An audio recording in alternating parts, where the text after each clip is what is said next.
दोस्तों इंग्लिश सीखना कोई रॉकेट साइंस की तरह है नहीं। हम में से हर कोई इजीली अंग्रेजी बोल सकता है, लिख सकता है और पढ़ भी सकता है। बस आपको कुछ ग्रामेटिकल चीज़ों पर ध्यान देना है। अगर वो चीज़ें आपकी इंप्रूव हो गई तो निश्चित तौर पर आपको अंग्रेजी बोलने से कोई रोक नहीं सकता है। और अगर सचमुच में इन चीज़ों पर आपका अच्छा कमांड हो गया तो इंग्लिश कन्वर्सेशन बहुत इजीली इंप्रूव हो जाएगा। और इस कड़ी में हम बात करेंगे कुछ वर्ड मीनिंग्स की। जी हाँ, अगर आपकी वोकेबलरी पर अच्छा कमांड है, आपके सेंटेंस फ्रेमिंग बहुत अच्छी तरह से हो जाते हैं, आप ग्रामेटिकल चीज़ों को बहुत अच्छी तरह से एनालाइज कर लेते हैं या फिर उसे अच्छी तरह से पारंपरिक तरीके से पढ़ लेते हैं या उसे अंग्रेजी कन्वर्सेशन में सही जगह पर यूज कर लेते हैं, तो धीरे धीरे इसे एक दिन आप अच्छे स्पीकर जरूर बनेंगे। इस कड़ी में अगर हमारे पास वोकेबलरी है या नहीं है, ये दो अलग अलग मैटर है। अगर आपकी वोकेबलरी है आपके पास अच्छी खासी, तो आप निश्चित तौर पर अंग्रेजी को टाइम के साथ अपडेट भी करेंगे और टाइम के साथ आपका इंग्लिश इंप्रूव भी होगा। पर आज हम सीखने वाले हैं कुछ हंसी खुशी में वर्ड मीनिंग्स, जो फनी वे में हम आसानी से सीख जाएंगे और आपके सामान्य जीवन में ये बोलचाल की भाषा में बहुत बार यूज होता है और आप इसे समझ पाएंगे इजीली। क्या आपको पता है कि ग्रहण को अंग्रेजी में क्या कहते हैं? दोस्तों, ग्रहण को अंग्रेजी में इक्लिप्स कहते हैं। अगर ग्रहण की बात हो और सूर्य ग्रहण की बात ना हो तो ये इम्पॉसिबल बात है। सूर्य ग्रहण को अंग्रेजी में सोलर इक्लिप्स कहते हैं। बहुत इजीली आप समझ सकते हैं, सूर्य ग्रहण को अंग्रेजी में सोलर इक्लिप्स कहते हैं। सूर्य ग्रहण की बात हो और चंद्र ग्रहण की बात ना हो, ऐसा संभव नहीं है। तो चंद्र ग्रहण को अंग्रेजी में लूनर इक्लिप्स कहेंगे। चंद्र ग्रहण को अंग्रेजी में लूनर इक्लिप्स कहेंगे। सूर्य ग्रहण और चंद्र ग्रहण की बात हो तो अमावस्या और पूर्णिमा को हम नहीं छोड़ सकते। यानी अमावस्या को अंग्रेजी में न्यू मून कहेंगे और पूर्णिमा को इंग्लिश में फुल मून कहा जाता है। अब इन चीजों के अलावा भी कुछ वर्ड्स हैं जो आपको ध्यान देना है। आपने कई बार सुना होगा कि राम और मेरे बीच भेदभाव हो गया, या दो जातियों के बीच भेदभाव हो गया, या दो जेंडर के बीच भेदभाव हो गया। ये जो वर्ड आप बार बार सुन रहे हैं भेदभाव, इसे अंग्रेजी में क्या कहेंगे? इसे अंग्रेजी में डिस्क्रिमिनेशन कह सकते हैं। डिस्क्रिमिनेशन। परंपरा। कभी आपने देखा होगा बहुत बार कि कुछ चीजें ऐसी हैं जो हमारे पूर्वजों से चलती आ रही हैं, परंपरागत हैं, वो कंटिन्यू चल रहा है। तो जो चीजें हमारे यहाँ लगातार चलती आ रही हैं उसे हम इंग्लिश में परंपरा, हिंदी में परंपरा कहते हैं और अंग्रेजी में इसे ट्रेडिशन कहते हैं। अंधविश्वास एक ऐसा चीज जिस पर हमें विश्वास कर लेते हैं बिना किसी वजह के, मतलब एग्जाम्पल के तौर पर कोई रेलेवेंस नहीं हो, कोई फैक्ट नहीं हो, फिर भी हम उस पर विश्वास करते हैं, यकीन करते हैं। इसे अंग्रेजी में सुपरस्टिशन कहते हैं। अंधविश्वास। शब्दकोश। शब्दकोश को जनरली आप में से हर कोई जानता होगा, जैसे इंग्लिश में डिक्शनरी कहते हैं। आपको पता है इसका एडवांस वर्जन क्या है? इसका एडवांस वर्ड क्या है? इसका एडवांस वर्ड है लैक्सिकन। लैक्सिकन का मतलब भी शब्दकोश होता है, वही जिसे आप डिक्शनरी के रूप में जानते हैं अंग्रेजी में। सामान्य शब्द। अभी 15 अगस्त बहुत नजदीक है, इंडिपेंडेंस डे, तो निश्चित तौर पर हमारे जो स्वतंत्रता सेनानी होंगे, है ना, या हमारे कोई पूर्वज जिसे आप श्रद्धांजलि देना चाहते हैं, तो इस वर्ड को, श्रद्धांजलि नाम के वर्ड को इंग्लिश में आप क्या कहेंगे? दोस्तों, श्रद्धांजलि को वैसे तो अंग्रेजी में दो शब्दों से भी जाना जा सकता है, बहुत इजी भाषा में। अगर इजी वर्ड में कहा जाए, पहला तो ट्रिब्यूट है। ट्रिब्यूट का मतलब ये होता है श्रद्धांजलि देना, लेकिन एडवांस में इसे होमेज कह सकते हैं। HOMAGE। होमेज का मतलब होता है श्रद्धांजलि देना। हत्या बहुत कॉमन वर्ड है, हत्या। ऐसा आपने कई बार देखा हो, किसी की मर्डर हो गया, किसी को जान से मार दे, किलिंग हो गई। तो किल और मर्डर दो सामान्य वर्ड है जो हर कोई कॉमनली जानता है, लेकिन इसकी जगह पर एक एडवांस वर्ड यूज कर सकते हैं, लिंच। LYNCH। लिंच का मतलब ये होता है हत्या करना। भीड़। इस कड़ी में हमारा अगला वर्ड है भीड़। देखो, भीड़ को आप में से ज्यादातर लोग क्राउड के रूप में जानते होंगे, पर अगर क्राउड ना करके इसकी जगह पर मैं दूसरा वर्ड यूज करूं, भड़कीला भीड़, थोड़ा उदंड भीड़, जिसमें डिसिप्लिन मेंटेन ना किया गया हो, तो इसे इंग्लिश में कहेंगे मॉब। MOB। मॉब मीन्स भड़कीला भीड़ या एक उदंड भीड़ जिसमें कोई डिसिप्लिन मेंटेन नाउ हवा को कौन नहीं जानता? हम में से हर कोई हवा को जानता है। विंड मतलब हवा या एयर मतलब हवा। पर आपको पता है एयर का मतलब, इस कमरे में बैठा हुआ हूं, यहाँ पे हवा है तो इसे हम एयर के रूप में कह सकते हैं। लेकिन अगर कोई हवा बहती हुई, जिससे मेरे बाल हिल जाएं या मेरे कपड़े हिल जाएं या कुछ और चीजें, ठीक है, तो उसे आप विंड कहेंगे। WIND। विंड मतलब होता है बहती हुई हवा। ऐसा नहीं कि सिर्फ हवा मतलब एयर, तो एयर तो इस कमरे में भी, तो विंड अगर मैं बोलूं तो इसका मतलब बहती हुई हवा। चुड़ैल या डाइन, आपको पता है कई बार लोग गाली इस्तेमाल करते समय कहते हैं चुड़ैल हो तुम डायन हो, फलाना हो, ये हो। तो एक तरह की समझ लो कि ये अच्छी चीज तो नहीं है, लेकिन एक तरह की ये एब्यूज ही है, चुड़ैल या डायन। तो चुड़ैल या डायन को अंग्रेजी में हैग है, HAG। हैग मीन्स चुड़ैल या डायन। रखेल, अंग्रेजी में कॉमन वर्ड रखेल।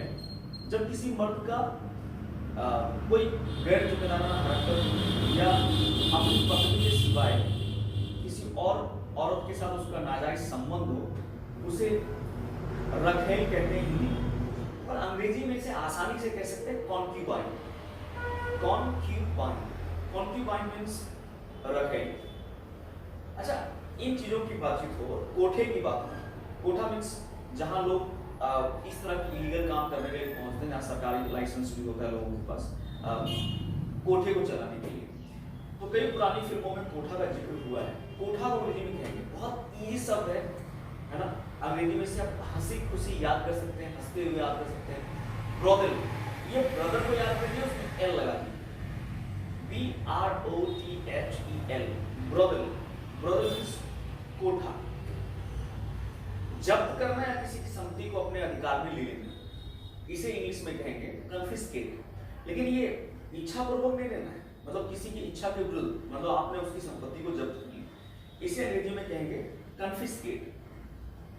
अच्छा, कभी आपने कोई चीज देखा ऐसा जिससे देखकर आपको बहुत मजा आया हो या बहुत आकर्षक लगा हो, या ऐसा लगा हो ना बहुत लुभावना है या बहुत ही अट्रैक्टिव है, तो इसे एडवांस अंग्रेजी में क्या कहेंगे?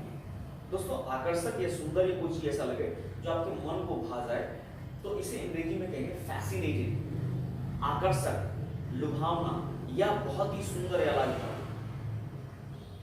हाथ मिलाना, जनरली आपने दोस्ती करते समय किसी से या बात करते समय लोगों को हाथ मिलाते देखा हो, तो हाथ मिलाने को इंग्लिश में क्या कहेंगे?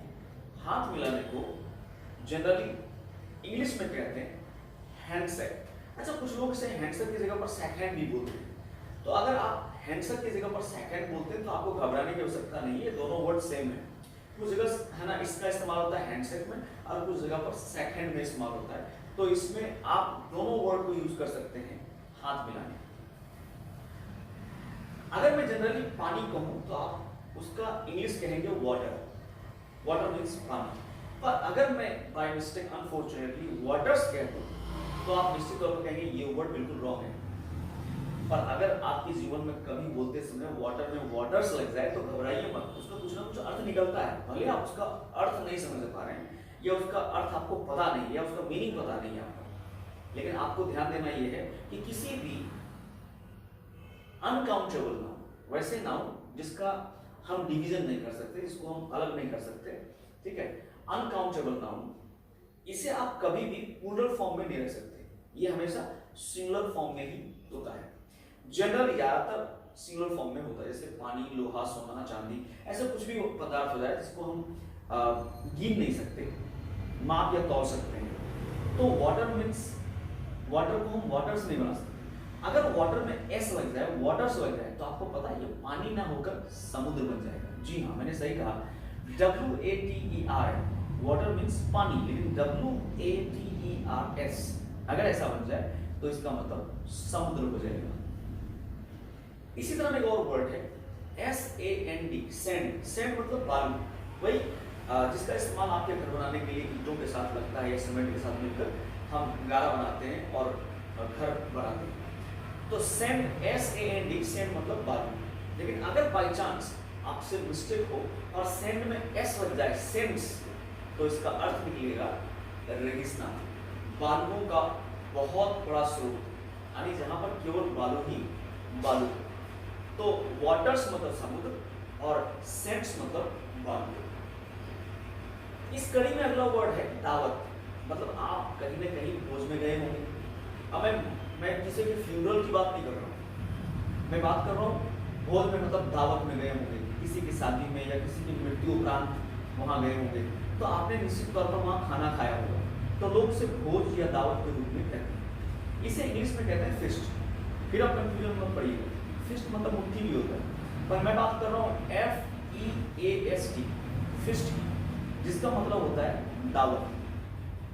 FIST इस फिस्ट का मतलब होता है मुट्ठी, यही मुट्ठी जो आप बंद करते हैं या खोलते हैं, ठीक है। तो दोनों में है ना डिफरेंस है दोस्तों, ये दोनों के प्रोनाउंसिएशन सेम, आपको पता होगा जिन दो शब्दों के प्रोनाउंसिएशन सेम हो, मीनिंग डिफरेंस हो, इसे इंग्लिश में होमोफोन्स कहते हैं। तो FEAST फिस्ट मतलब दावत या भोज, और FIST फिस्ट मतलब मुट्ठी। टकसाल या पुदीना, आपने पुदीने की चटनी जरूर खाई होगी, आप खासकर इंडियन अगर हैं तो आपने निश्चित तौर पर इसे देखा भी होगा और खाया भी होगा। पर अभी एक वर्ड मैंने इसके साथ और भी बोला, टकसाल। क्या आपको पता है जहां पर पैसे छपते हैं, जहां प्रिंट होते हैं, या सिक्के है ना, 1 रुपये, 5 रुपये, 2 रुपये, 10 रुपये के सिक्के जहां ढलते हैं, इसे अंग्रेजी में हिंदी में टकसाल कहते हैं और इंग्लिश में मिंट कहते हैं।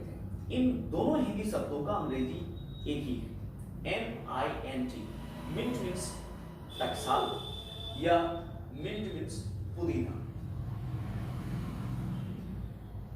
सलामी ठोकना या किसी को सैल्यूट करना, ये दो वर्ड है जिसे आपने कई बार हिंदी में सुना होगा, या किसी को आपने सलामी ठोका होगा या प्रभावित होकर कहा होगा यार मैं तेरे को हैंड्स ऑफ कर रहा हूँ। जी हाँ, अभी आपने वर्ड सुना हैंड्स ऑफ, हैंड्स ऑफ और ब्लेस। हैंड्स ऑफ का मतलब होता है किसी को सलामी ठोकना या किसी को इज्जत देने के लिए उसको सलाम करना। प्रशंसा एक ऐसा हिंदी का शब्द है, इसे सामान्यतः सभी यूज करते हैं। आप किसी व्यक्ति ने आपका बहुत अच्छा काम कर दिया हो या कोई बहुत ही शानदार काम किया हो, तो उसके लिए आप क्या कहते हैं कि मैं उसकी प्रशंसा करना चाहता हूँ। तो प्रशंसा को वैसे तो हिंदी में है ना प्रशंसा ही कहते हैं, अंग्रेजी में इसे नॉर्मली एडमायर कहते हैं या तो प्रेज बोलते हैं, ADMIRE या तो PRAISE प्रेज। प्रेज मीन्स प्रशंसा करना या एडमायर मतलब प्रशंसा करना।